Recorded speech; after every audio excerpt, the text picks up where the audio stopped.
A teoria e a prática. E a IA só está aprendendo pela teoria, porque a prática é difícil de se registrar no papel. O que nos leva para a finalização da interpolação que eu fiz, onde eu me perguntei e eu mesmo me respondi, onde a principal pergunta e resposta foi: modelos atuais de IA generativa possibilitam a gente a criar coisas utilizando todo o conhecimento e inteligência do mundo?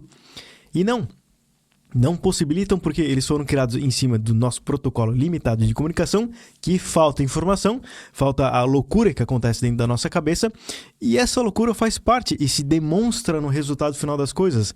Falta o seed que está dentro da nossa cabeça, a nossa assinatura, sabe? Então eu vejo que para IA atingir o cenário distópico de antes, né, e substituir todo mundo, vai ser necessário mudar a arquitetura que está por baixo para não ficar preso exclusivamente no protocolo de comunicação humano. Até porque o humano não pensa somente usando linguagem, né? Senão nenéns não pensariam. Eles seriam um blob randômico até do nada adquirirem linguajar para começar a pensar, né? E se você já teve filho, você sabe que não é isso que acontece. Inclusive, a revista Science publicou um estudo revelando que bebês de 12 a 19 meses conseguem fazer deduções lógicas básicas antes de começar a aprender a falar, indicando que a linguagem não é pré-requisito para o raciocínio lógico no seu formato mais fundamental. Isso significa então que, na minha visão, só há chances de entrar no cenário distópico quando replicarem um para um como o cérebro funciona, na parte fundamental mesmo, mas não somente isso, replicarem o cérebro e conseguirem fazer um dump de toda a nossa memória, né? Dump de tudo, de coisas que você nem sabe que você sabe. Outra alternativa seria conseguirem criar algo melhor que o cérebro, mas especializado em pensar, raciocinar. Talvez alguns de vocês possam ficar ofendidos com isso, né? Até porque se a gente não conseguiu nem replicar o nosso cérebro, como é que a gente vai inventar algo melhor que o cérebro? Eu entendo perfeitamente, mas eu me dou o direito de pensar qualquer coisa que eu quiser pensar, e eu me dei o direito de pensar que o nosso cérebro hoje não é o estágio final desse produto. Vamos colocar ele sobre essa ótica de produto, né? Até porque ao longo dos anos, das gerações, esse produto ele tá evoluindo, correto? Desde a primeira geração do ser humano até agora, esse produto evoluiu, com certeza evoluiu, se modificou, se adaptou, e só porque ele evoluiu num nível que agora a gente tomou conhecimento concreto dele, que ele parou então na evolução, ele estacionou, ele chegou na versão máxima, mais perfeita que possa existir no universo. Assim, meio suspeita essa data de corte de evolução do cérebro, o que me faz pensar, então, por que não pode ter outra coisa evoluindo em paralelo que ultrapasse essa versão aqui? Nem que seja por um outro caminho, um outro ângulo em que foi necessário jogar todas ou quase todas as premissas, né? Os dogmas que foram criados no meio do caminho, algo que pode demorar e que vai demorar o quanto precisar demorar, mas por que não pode? Para inspirar você a pensar um pouco mais nesse ponto por conta própria, Richard Feynman, um dos físicos mais renomados do mundo, ganhador de Nobel de Física e tudo, foi questionado numa aula em 1985 por um de seus alunos se vai existir algum dia onde máquinas vão pensar como humanos ou até serem mais inteligentes que os humanos. E ele responde que o termo inteligência ainda está para ser definido, mas pensar como humanos, não. Só que pensar de outras formas, sim. E o exemplo inicial que ele dá para sustentar isso é bem interessante. Olha só. If we would like to make something that runs rapidly over the ground, and we could watch a cheetah running, we could try to make a machine that runs like a cheetah. But it's easier to make a machine with wheels, with fast wheels, or something that flies just above the ground in the air. When we make a bird, the airplanes don't fly like a bird. They fly, but they don't fly like a bird, okay? So they don't flap the wings exactly. They have in front another kind of a gadget that goes around, or the more modern airplane has a tube that you heat the air and squirt it out the back, a jet propulsion, a jet engine. Has an internal rotating fans and so on, and it uses gasoline. It's different, right? So there's no question that the later machines are not going to think like people think in that sense.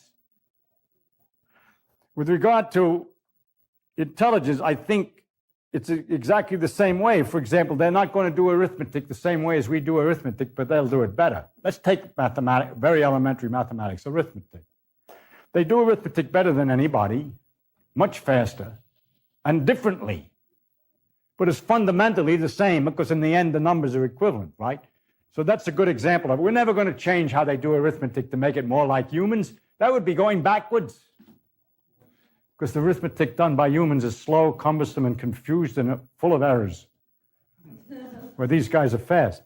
Então, como exercício do pensamento, eu me deixo aberto a pensar que dá sim para criar outros produtos que pensam melhor do que a gente, para inclusive perceber que, enquanto isso não acontecer, o que foi criado até então, por exemplo, né, os modelos atuais de LLM, eles são uma ferramenta. Uma bela ferramenta, essa ferramenta faz coisa massa pra caramba, vai fazer cada vez mais, mas ainda é uma ferramenta que só maximiza o nosso cérebro, ele não substitui ele, e isso se conecta com o próximo ponto da nossa jornada regredindo para o presente, que é o que fazer daqui para frente.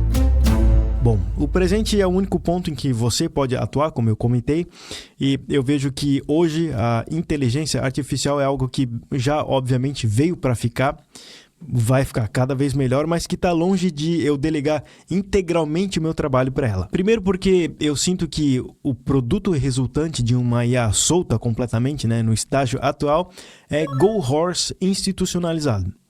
Go Horse em formato de produto. Se você não conhece o termo Go Horse, é quando um programador, uma equipe de programadores, eles saem programando assim, na loucura, algo que roda, meio capenga, mas roda, e ignoram completamente o que sustenta um software no longo prazo, né? Como organização, testes automatizados, uma boa modelagem, né? Uma modelagem fácil de se entender, uma arquitetura boa e fácil de se entender. Tudo isso no Go Horse, assim, dane-se, faz tudo na loucura para chegar o mais rápido possível no resultado. E assim, ótimo, tem várias situações onde essa postura é realmente ótima, como numa prova de conceito que vai ser jogada fora, ou numa primeira versão do seu produto ou serviço, ou em produtos já funcionais que você não pode perder uma grande oportunidade de negócio que pode mudar completamente a perspectiva da sua empresa, seja fazer ela deixar de falir, seja conseguir operar num outro patamar financeiro para financiar o conserto do que foi atropelado anteriormente. Só que, ao mesmo tempo, eu vejo que hoje a única forma real da inteligência artificial eventualmente não te puxar para o buraco do Go Horse e acabar trazendo entropia e ruído para dentro do projeto é você saber programar e saber programar bem. Isso, inclusive, é a única forma de você sair de uma situação chamada Vale da Morte, que é quando a IA se mete numa situação em que ela não consegue mais sair e a única forma é você ir manualmente no código e consertar a situação por conta própria. Ou dando para a IA um prompt tão bem formulado, tão específico, que para você conseguir entregar esse prompt, você tem que ser um programador excelente em primeiro lugar, e aí então você só está terceirizando para IA a parte chata de escrever código. E é aí que eu vejo hoje o maior ganho que a IA está trazendo para quem já sabe programar, né? Que é onde está acontecendo o maior ganho de produtividade de pessoas que estão fazendo um trabalho sério na área, né? Não estão fazendo um trabalho que depois se joga fora, sabe?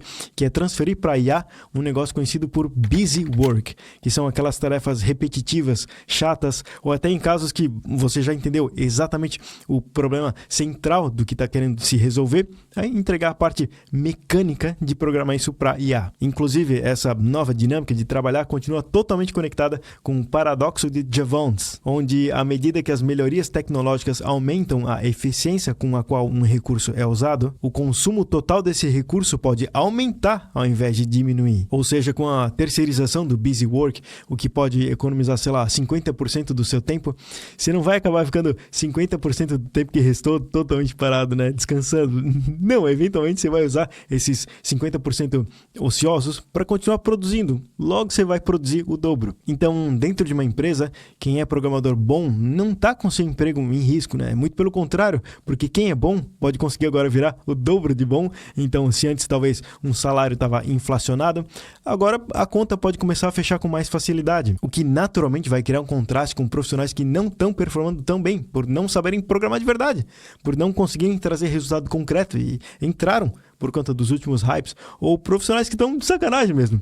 Tudo isso vai cada vez mais facilmente ser empurrado para fora das empresas. Saiu um artigo chamado Escrever Código Nunca Foi o Gargalo, que traz pontos muito bons e que se conectam com isso que eu acabei de falar, mas mais interessante ainda foi a discussão no Hacker News sobre esse artigo, nesse comentário em específico, nessa parte. Isso levou a uma espécie de inversão de esforço, em que desenvolvedores sêniores acabavam gastando muito mais tempo nesses PRs do que os próprios autores juniores. Ou seja, esses programadores que estão entrando não sabem mais programar de verdade e essa falta de capacidade está borbulhando e criando gargalo na camada mais cara da empresa, que são os programadores mais sêniores. Então, se você me perguntar se o seu emprego ele está seguro com a vinda das IAs, eu vou te perguntar, você é um bom profissional?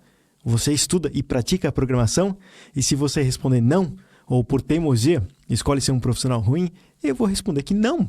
Óbvio que não. Seu emprego não está seguro, nunca esteve. Você talvez só teve uma chance no momento de euforia do mercado. Era uma ilusão. Que não significa também que acabou a vida para essas pessoas, não. Muita gente individualmente está conseguindo fazer produtos e serviços por conta própria, justamente pelo ganho de produtividade das IAs, da capacidade das IAs. Muita gente está conseguindo fazer o que antes não conseguiria. Isso geralmente abre oportunidades para iniciar diversos negócios, né? A questão que fica é que tudo fica mais fácil quando você decide se tornar um bom profissional, né? Um bom programador, estudando e praticando, independente de onde a IA levar a gente. O que se conecta com essa notícia aqui do CEO da NVIDIA falando que não há mais necessidade de programar. Só tem um único detalhe. Essa notícia, ela foi publicada em fevereiro de 2024. Isso faz mais que um ano e 3 meses. E me dói saber que tem pessoas que foram impactadas lá no ano passado por essa notícia e desanimaram de, por exemplo, começar a aprender a programar. Sendo que se essas pessoas tivessem ignorado essa notícia e se jogado no mundo da programação, já teria dado tempo suficiente para se tornarem ótimos profissionais. Caramba, 1 ano estudando e praticando dá para se tornar uma pessoa completamente diferente. Fora que esse tipo de notícia e esse tipo de postura, eu vejo que é o que dá gasolina para outros CEOs, outros diretores ou gestores até quererem demitir com uma certa raiva os programadores, né? Parece que a galera tá com raiva de programador de novo. Você tem sentido isso no mercado também? Parece que é a mesma coisa, né? Eu vejo que talvez parte dessa raiva é da gente programador ter se achado no passado, né? E aqui que entra a alfinetada que eu falei que ia vir, né? Por isso que talvez esteja doendo um pouco a mais na gente do que tudo está acontecendo já. Mas também é uma raiva de uma inflação, né? A pessoa está com raiva dessa inflação que foi causada por uma euforia que eles mesmos causaram. Lembra que eu não me retiro disso, tá? Então por isso que eu tenho propriedade de falar. Então parece que agora, sei lá, a sequência é uma euforia por contratação que vem seguida de uma ressaca, que vem seguida de um ressentimento até, sabe? É meio que embarquei no hype maluco por conta da pandemia. Profissionais não qualificados entraram na minha empresa, eles estão caros, pouco produtivos e me falaram na notícia ali que IA é o remédio para isso, então vamos enfiar IA goela abaixo. Inclusive algumas empresas, elas estão colocando meta de uso de IA, não sei se você já viu isso. E aí? Então, lá vamos nós para mais um momento de euforia que vai gerar ressaca e que vai gerar ressentimento. Só que assim, montando de novo em cima da notícia do CEO da NVIDIA, que faz mais de 1 ano que ele recomendou que não era mais para aprender a programar, eu preciso ser sincero em falar que eu não sei o que vai acontecer daqui no próximo 1 ano. Mas eu sei que é um crime eu recomendar a você não estudar, dado que a IA vai tomar o nosso emprego, porque normalmente é a mesma coisa que eu falar que o Ibovespa agora, né, vai chegar a 200 mil pontos, só não vou falar quando. Pô, tem zero utilidade essa informação para mim. Fora que estudar e praticar programação me faz pensar, me faz usar o cérebro. E isso é importante, sabe por quê? Porque independente de possivelmente as máquinas fazerem todo o nosso trabalho no futuro, a gente vai continuar humano. Biologia humana. Assim, até isso é discutível em algum momento no futuro, né? Mas para agora, hoje, o nosso cérebro vai continuar sendo cérebro humano, correto? E isso é importante porque tem várias pesquisas interessantes relacionando um alto uso do cérebro com uma redução de até 19% de incidência de demência na velhice. Isso é conhecido também como o cérebro acadêmico, justamente por ser um cérebro que continua se esforçando para aprender, continua executando tarefas complexas e continua gerando reserva cognitiva, que é meio que um estoque extra de conexão